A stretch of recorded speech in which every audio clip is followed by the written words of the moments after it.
My name is Jenna. I'm 29 years old. On New Year's Eve, my own mother invited me to dinner just so she could hurt my feelings. The restaurant was fancy. Everyone wore nice clothes. Champagne glasses were everywhere. I really thought maybe this year would be different. Then she leaned close to my ear and whispered almost sweetly, "We only invited you because we felt sorry for you. Don't stay too long, okay?" For a second, I thought I heard her wrong. Then I saw the mean little smile on her face. My brother started laughing really loud at the table and said, I was basically the failure of the family. The one who never made it. The one they had to rescue and hide. Some relatives laughed too. Someone said that at least I showed up on time for once. It felt like they all agreed I was the joke of the night. I just sat there holding my glass, feeling every word hurt like a punch. And then something inside me became very, very quiet. I didn't argue. I didn't cry. I didn't ask why they kept using me to make themselves feel better. I smiled, took a slow sip of my drink, put the glass down, and told them I had to wake up early. No drama, no big scene. I walked out of that restaurant alone into the cold air with their laughter still echoing behind me. They thought I was walking away because I was weak. They had no idea that I'd finally had enough. They had no idea that 1 week later, the cozy family cabin they loved so much would be gone. The bank accounts they used would be closed. And those nice bank statements would start coming in. If you stay with me until the end, I'll tell you exactly how one New Year's dinner turned into the week their money disappeared. 1 week after that New Year's dinner, I was sitting on the saggy couch in my tiny Seattle apartment when my phone started going crazy. First, it was just one call from my mom. Then another. Then 3 calls back to back from Mom's phone. I let them all go to voicemail. 30 seconds later, my brother's name appeared on the screen. Then again. Then again. While it buzzed in my hand, my email notifications exploded with new messages from the bank.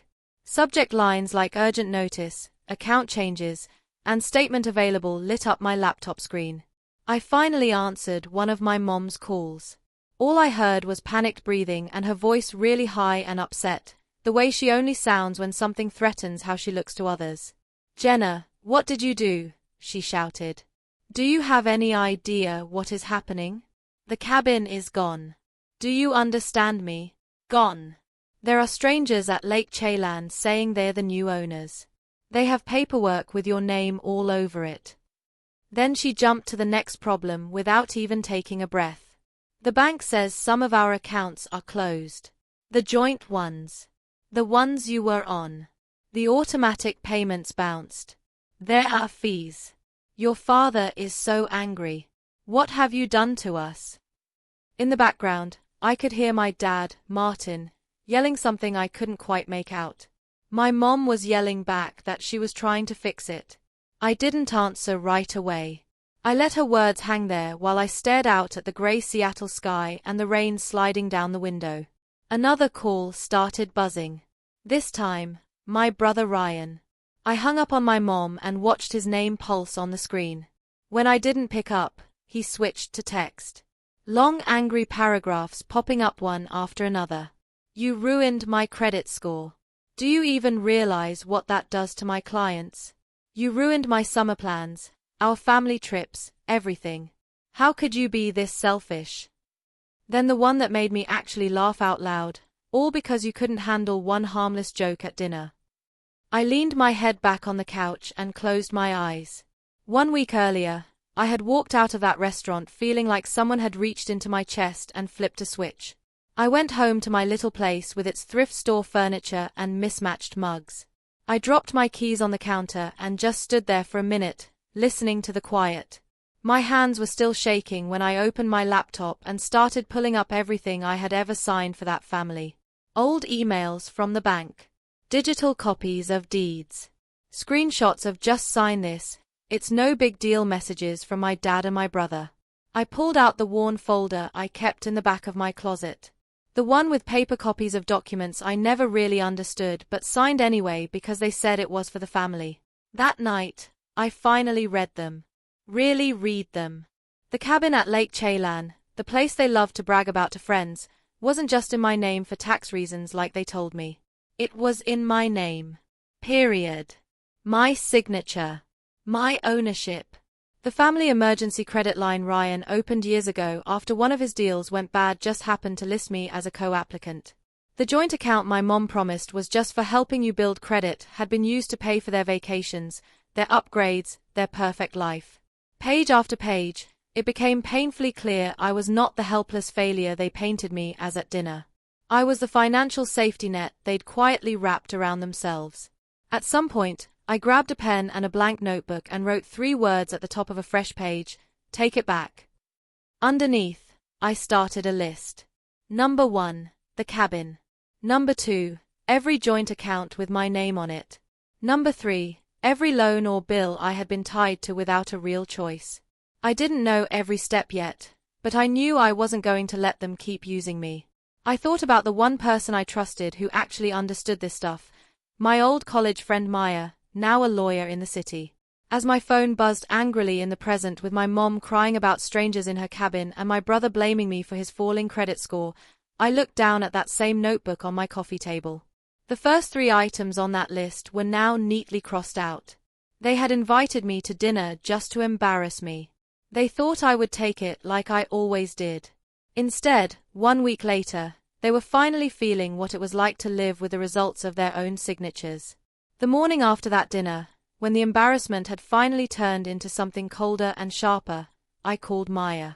We hadn't talked in a few months. Life had gotten busy, but she picked up on the second ring like she always did. Her face popped up on my laptop screen. Hair in a messy bun, oversized hoodie. The exact opposite of the polished, perfect people I just had dinner with the night before. She smiled at first and said she'd been meaning to call me anyway. Then her smile faded when she saw my face. "What happened, Jen?" she asked. So I told her. I told her about the dinner, about the whispers and the jokes, and how it wasn't even the first time, just the loudest. I told her how every time my brother's business had a problem, somehow my name ended up on another favor. I watched her expression shift from concern to something more focused as I turned the camera and showed her the stacks of documents spread out on my coffee table. Deeds, loan statements, joint account summaries, all with my name printed neatly in places I barely remembered signing for. Maya went from friend mode to lawyer mode in about 2 seconds. "Slow down," she said. "Walk me through what each of those is." We went line by line. The Lake Chelan cabin deed, where my parents had always said my name was there because your grandparents wanted it to feel like it was yours too. But when Maya zoomed in on the scanned copy I'd emailed her, she actually cursed under her breath. "Jenna," she said, "this isn't for tax reasons. This deed says you're the owner, not co-owner. Owner." She asked about the joint credit line with Ryan, the one that had been opened just for emergencies. I told her how I never saw a single statement unless something went wrong. How my parents would just wave me off if I asked too many questions. She had me pull up the online banking dashboard and share my screen. She had me scroll through transactions that read like a highlight reel of their life. Flights, hotel stays, upgrades, holiday shopping, all under an account that tied back to my social security number. The more we clicked, the tighter my chest felt. Finally, Maya leaned back in her chair and rubbed her forehead. "Okay," she said. "Here's what we're not going to do. We're not going to blow up your life just to get even. We're going to follow the paper. We're going to do this clean." She made me slow down long enough to take notes, as if this was a client meeting, not just 2 old friends talking. "The cabin," she explained, "was legally mine. If I chose to keep it, fix it up, rent it out, or sell it, that was my call. The joint accounts," she said, "were trickier but still clear enough. If my name was on them, I had the right to close them or remove myself, especially if I could show they had been opened under pressure or without me fully understanding." I asked very quietly if that meant I could pull the plug on the financial safety net they'd built around me without telling me. Maya nodded. "You don't owe anyone access to your credit or your name, not even family," she said. "If they wanted to play big finance games, they should have used their own signatures, not yours." Then she hesitated, biting her lip for a second before adding, "There is one thing you could do that would hit them where it hurts. But you need to be sure you want to go that far." She told me about a cash buyer she knew, a couple from the tech world who had been looking forever for a second home in that exact area. Someone who could move fast and pay cleanly if the right place came along. The kind of offer people like my parents would brag about for years, if they were the ones making it. "If you really want out," Maya said, "I can call them. We can list the cabin quietly, have the paperwork ready, and close fast. Legally, there's not much they can do if the deed says what I think it does." I sat there chewing the inside of my cheek, thinking about summers at that cabin with my grandparents, the only people who ever made me feel like I wasn't the family disappointment. I thought about my parents using that place as the backdrop for perfect family photos, posting them online like I was just too busy to join their wonderful life. Selling it felt like cutting away the only soft memory I had with them. But leaving it in their hands felt worse. I asked Maya what would happen to the other stuff if we did it her way. She laid it out like a simple recipe. First, we prepare the sale of the cabin and lock in a closing date. Then we contact the banks to close every joint account and remove you from anything you never should have been tied to. Then we document everything. Every call, every email. If they try to come after you, we show exactly how they've been using your name and credit for years. By the time she was done, my notebook was full of lines and arrows and bullet points. The word "mine" circled around the cabin 3 times. I looked at that messy page and then back at the screen. "I don't want to destroy them," I said quietly. "I just want them to stop." Maya held my gaze and replied, "Sometimes the only way people like that stop is when the consequences finally land on their own doorstep. You're not stealing from them, Jenna. You're taking your own name back." I sat with that for a long minute, the silence stretching between us. Finally, I nodded. "Call your buyers," I said. "Let's see how fast they can move." Maya did not waste time. The morning after our call, she texted me a short message that made my stomach flip. "They're interested. Can you meet this afternoon?" 2 hours later, I was sitting in a quiet corner of her office, a folder in my lap, while she walked a couple in their mid-30s through photos of the Lake Chelan cabin on her laptop. They were exactly the type of people my parents would have loved selling to themselves, polished and excited, talking about summers on the lake and maybe renting it out as a creative retreat for tech workers. There was a part of me that wanted to slam the laptop shut and tell them no, that this place was too tangled up in my life to hand over that easily. But every time that feeling came up, I heard my mom's voice again at that dinner. The word pity curling like smoke in my ear. And Ryan's laugh when he called me a failure. So instead, I listened. Maya laid it out cleanly. The property was titled to me. Taxes up to date. No liens. The buyers had their financing ready, but they also had enough cash on hand to move fast if needed. When she quoted them the price she thought we could reasonably ask, I watched their eyes flash with that hungry "this is a good deal" look. Within an hour, we were writing up an offer. As we went through each page, Maya took the time to translate the legal language into plain English for me. "Here is where you say you are the sole owner," she said, tapping one paragraph. "Here is where you agree to transfer the title. If you sign, this is no longer theirs to control, Jenna. It is your decision. Your sale." My hand shook a little when I picked up the pen, but I signed anyway. By the time I left her office, the cabin that had been held over my head for years as proof of what a generous family I had was on its way to belonging to someone who didn't even know my parents' names. That afternoon, I went home and opened my laptop to start on the second part of the list, joint accounts. I started with the easiest to handle, the family credit card that had been used for everything from beach vacations to restaurant bills I had never seen. I called the bank, gave them my info, and asked what my options were for shutting it down. The woman on the line was polite in that distant customer service way until she pulled up the account and realized who I was. "Oh," she said. "You're the primary holder." I blinked. "Wait, what?" I had always been told my name was on it to help build your credit. No one had mentioned that it was technically my account with my parents and Ryan riding on it as authorized users. Once I understood that, the conversation changed. I told her very calmly that I wanted to close the card completely. She warned me about the balance, about how it would need to be paid off, about how the authorized users would be notified. I listened, agreed where I needed to agree, and repeated that yes, I understood, and yes, I still wanted it closed. Next was the line of credit Ryan had opened after one of his early deals went wrong, the one sold to me as just a short-term thing, just until he got back on his feet. The banker on that call confirmed what Maya had suspected.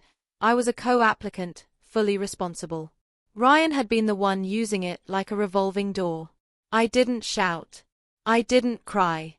I just said I wanted my name removed and the account frozen until the bank could evaluate the risk without my information attached. They pushed back at first, then gave in when I used a few phrases Maya had given me about consent and misuse. One by one, I moved through the list. Utility bills at the cabin under my social security number. A backup checking account my parents had opened with my name and their money, using it as a pass-through for expenses so they could move cash between accounts. Every time a representative told me my name was on something I barely remembered signing, it felt like a small slap. Every time I successfully closed something or removed myself, it felt like taking another step out of a net I hadn't realized I was tangled in. I documented everything just like Maya told me to. I saved call logs, confirmation emails, screenshots of account changes. It felt petty at first, like I was building a case against my own family. But as the day went on, it started to feel like something else. It felt like proof that I wasn't crazy, that I hadn't imagined the way they had quietly wired their financial security to my identity. When I finally leaned back from my laptop, the sun outside had faded into that dim gray Seattle evening. My notebook lay open next to me. The first 3 items on my list crossed out in heavy ink. The cabin, sold, pending closing. The joint credit card, set to be closed. The emergency line with Ryan, frozen under review. In some other universe, I knew they were probably still sitting in their comfortable house, telling themselves I was being dramatic, that I would never really do anything. In this one, their favorite getaway was already changing hands. And the accounts they treated like invisible safety nets had just been yanked. I stared at the scribbled words on the page, then at the stack of documents on my table. And for the first time in a long time, I felt something like control settle in my chest. I hadn't raised my voice. I hadn't thrown a scene. All I had done was sign my own name and say one simple word they were not used to hearing from me: no. Closing those accounts and signing the cabin away should have felt like the end of it. But with my family, nothing was ever that simple. Maya kept saying the same thing every time I texted her another update: paper trail, Jenna. Protect yourself. She was right. My parents were the kind of people who hid behind phrases like family loyalty until it suited them to pretend we were just business. If I wanted this to stick, I needed something more official than phone calls and screenshots. I needed to walk into the world they trusted most: lawyers and paperwork. So a few days after I started pulling my name off everything, I called the one person my parents trusted almost as much as they trusted themselves, the man who had been drawing up their wills and handling their estate planning for years. Harold Wheeler. Growing up, I had seen his name on envelopes on the kitchen counter and heard my dad brag that Harold was the best, that he made sure everything will be clean when we're gone. I always assumed that included me in some warm, fuzzy way. Now I wondered if it meant something else. When I called his office and gave my name, there was a pause, then a shift in tone when the receptionist realized I wasn't calling on behalf of my parents. She put me on hold, then came back saying Mr. Wheeler had a gap later that week if I could come in. I could. The day of the meeting, I walked into a downtown office that looked like the inside of my parents' heads: dark wood, framed certificates, tasteful art that probably cost more than my car. Harold himself was older than I remembered. His hair thinner, glasses heavier. But his handshake was just as firm. "Jenna," he said, "your mother didn't mention you were coming by." I smiled and told him that was sort of the point. We sat down and I did what I had done with Maya. I laid out the story, the cabin, the accounts, the way my name had been used. I did not mention the dinner. I stuck to facts and paperwork, pushing a neatly organized folder across his shiny desk. For a while, he did the thing older lawyers do where they make little noises in their throat and tap the pages with a pen while they think. Then he pulled out my grandparents' old will, the one that had left the Lake Chelan property to Jenna for her future. On paper, it looked straightforward. In practice, my parents had treated it like they owned it and I was just lucky to be invited. Harold frowned as he compared that document to newer estate plans my parents had drawn up. Somewhere along the line, my name had quietly been shifted. Not removed, but folded in with other assets in a way that made it look like what was mine was also theirs. He did not say fraud out loud, but his jaw tightened in a way that told me he was thinking it. He asked about the joint accounts. I showed him where I had already started to close things, how the banker confirmed I was primary on some of them. I watched the moment it clicked that if anyone looked closely, he could be the one standing between my parents and a very awkward conversation with a regulator. He took his glasses off, cleaned them slowly, and then said very carefully, "Jenna, I have been advising your parents for a long time. I have always encouraged them to keep things clear and fair. It seems their implementation has not been as transparent as I would have hoped. Lawyer talk for they got cute and dragged your name into places it never belonged." I asked him bluntly what that meant for me. He surprised me by answering just as bluntly. "It means," he said, "that we correct it. We recognize in writing what was intended by your grandparents and what has actually been happening with your name and credit. It also means, for my own sake, that if anyone ever comes asking, there is a clear record that I advised them to make it right." We spent the next half hour going through updates he could make. Adjustments to the estate plan that would reflect the value of the cabin being properly yours, even now that I was selling it. Language clarifying that any debts tied to certain lines of credit were the responsibility of my parents and my brother, not me. He was protecting himself, sure. But in doing that, he was also, maybe for the first time, protecting me. When I left his office, I felt like I had just quietly moved one of the biggest pieces on the board. My family loved having people like Harold on their side. Now, at best, he was neutral. At worst, he was a witness. On the bus ride home, with the city sliding by in grey and glass, I opened my phone and stared at a blank status box on Facebook. For years, my parents had used social media as their personal PR machine. Perfect holiday photos at the cabin. Ryan in tailored suits clinking glasses at rooftop bars. My mom posting selfies with captions about blessings and gratitude. All while I was cut out of the frame in real life. I wasn't about to write a call-out thread. That wasn't my style. But I was done helping them keep the illusion going. So I typed a few simple lines. "Sometimes you grow up thinking certain things are family gifts," I wrote, when really your name and credit were being used as a safety net without you ever understanding the risk. This year I finally read the fine print. I'm taking back what was legally mine. And I won't be signing anything I don't fully understand ever again. Hit post. No names, no drama. Just the truth in a tone calm enough that anyone outside the situation would read it as a vague reflection. Within minutes, the comments started. Old friends, college classmates, people who knew me but also knew my parents through their perfect online lives chimed in. "Proud of you for setting boundaries. This hits way too close to home. Did something happen? Are you okay?" Then the reactions I knew would sting the most. A couple of my mom's church friends commented with little heart emojis and wrote things like, "You're so brave for speaking up, sweetie. Family can be complicated. Praying for you." In other words, public sympathy. The one thing my parents couldn't stand to lose. My phone buzzed with a text from my mom within 10 minutes. "What is that post supposed to mean? Take it down right now. You are making us look like monsters."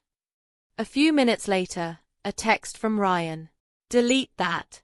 Clients can see what you post. Do you have any idea how bad this makes us all look?"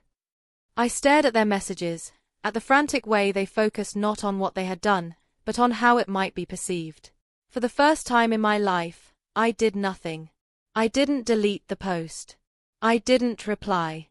I let it sit there, a small flag in the middle of my otherwise quiet feed. They had used my name in private for years to prop up their lifestyle. All I had done was start using my voice in public to reclaim it. And from the way they were reacting, you would have thought I had set the house on fire. The truth was, I hadn't even gotten started. Ryan showed up 2 days after I made that post, pounding on my apartment door like he was trying to knock it off the hinges. I had just sat down with a mug of coffee and my laptop when the banging started, followed by his voice yelling my name down the hallway. I opened the door just enough to block most of the view with my body. He still did that automatic once-over of my place anyway, eyes sweeping past my thrift store furniture and the stack of game notes on my table with that same old judgmental look on his face. "You think this is funny?" he snapped, waving his phone in my face. "You've completely destroyed my credit. A client pulled out of a deal this morning because they ran a routine check and saw unusual activity. What the heck did you do?" I told him calmly that I removed myself from accounts that never should have had my name on them in the first place. That I froze a line of credit I had been tricked into co-signing. That I closed a card I was the primary on without my consent. He scoffed like I had said something ridiculous. "You're overreacting, Jenna. That stuff was under control. Dad had it managed. We were using it strategically. That's what families do." I reminded him of the time he'd called me crying at 2 o'clock in the morning because a deal had gone bad and he needed me to sign just this one thing so he didn't lose everything. I reminded him of the vacations and dinners and upgrades that had gone on accounts tied to my social security number while I was eating ramen in this apartment. He didn't deny it. He just rolled his eyes and said, "It all comes out in the wash. You benefited too. You got to come to the cabin, didn't you?" That was the moment something in me snapped. I stepped back, opened the door wider, and pointed to my tiny living room. "Do you see a cabin here, Ryan? Do you see a savings account fattened up by your investments? Do you see any of the benefits you're so sure I enjoyed? All I see are bills with my name on them and a family that thought I'd never actually read them." He shot back that I was ruining everything. That mom hadn't stopped crying. That dad was furious. That this was going to follow him for years.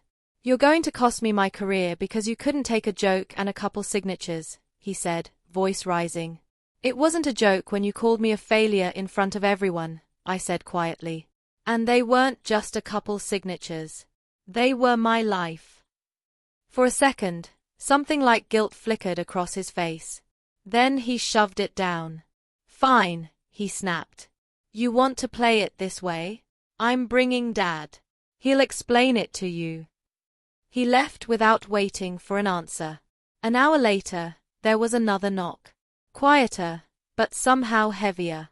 When I opened the door, my dad stood there in a pressed shirt and that same calm mask he used with clients, as if this was just another negotiation. He didn't ask to come in. He just walked past me and took the one decent chair like it was his by default. I stayed standing. "Jenna," he began, "let's talk like adults. You've made some impulsive decisions. You're affecting more than just yourself." I told him I was perfectly happy to talk like adults. Adults read what they sign. Adults don't hide debts in their kids' names. Adults don't tell their daughter a house is for her future and then act shocked when she treats it like it actually is. His jaw tightened. "The cabin was a family asset," he said. "We managed it for you. You had no idea how to handle something like that financially. We stepped in to protect you." "No," I said. "You stepped in to use it." I slid the folder I had brought from Maya and Harold off the table and opened it, laying out the copies of the deed, the credit line statements, the notes from Harold about updating the estate plan. I pointed to my grandparents' will, to the line that left the property explicitly to me. I showed him where my name had been woven into loans and accounts that had nothing to do with me. For the first time since he walked in, he didn't have a quick answer.